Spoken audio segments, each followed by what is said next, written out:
You were a few made baskets or a few plays away from getting that in regulation.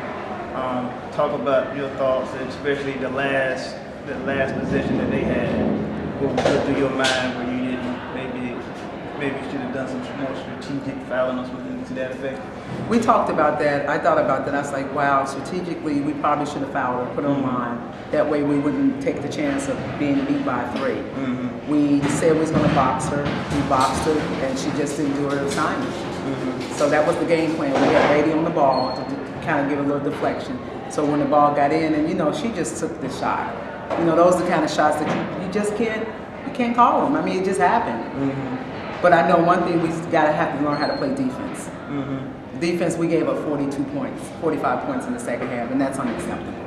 And regardless with that, though, you did force them into a lot of turnovers in the second half, which kind of, I don't want to say almost balanced it out a little bit, because they made a huge run to open the second half and got a lead on you, and you was able to fight back. Right. Well, again, I understand we made turnovers, but you cannot be giving up 45 points. I mean, if you give up 45 points, you got to score 60. And we're not that type of team. Our caliber of playing is coming from the perimeter. We got some shots. We went inside tonight. We just couldn't finish. I mean, I counted like 7 easy baskets that we did not finish. And we got to finish those shots. And then at the end, I think free throws, and we made a couple of those free throws, that would have set the tone, because they would have had a 2 possession, as opposed to the 1 possession, which you get the 3, 72 to 75 to take us into overtime. Is that at the time at the end of the game like that, is that just focus? When you have, like, I think last game you shot the free throw very well, and tonight you kind of faltered a little bit, especially that may have ended up costing you. I think that did. I think down the stretch that cost us. And then the other thing our team has to learn how to do is that when we are winning, we have to learn how to, number one, protect our lead, and then come down here and execute our offense. Because you see tonight, we started to hold the ball. Like, we was trying to hold the ball to protect the lead as opposed to staying in the flow.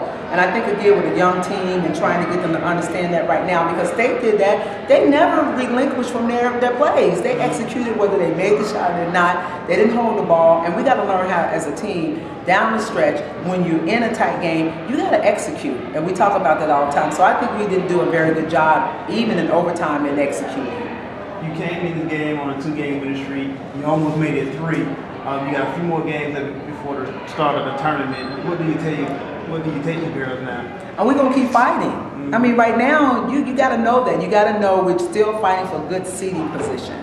Because when you get to the tournament, everybody's record is 0-0. No matter how we did in the season, I'm really optimistic that we're going to get these last 5 games. We'll go get those games and give us a better position. But at the end of the day, we're working hard to finish well in postseason. Finally, just your overall assessment of today's contest. Well, first and foremost, I know we gave the fans a game tonight.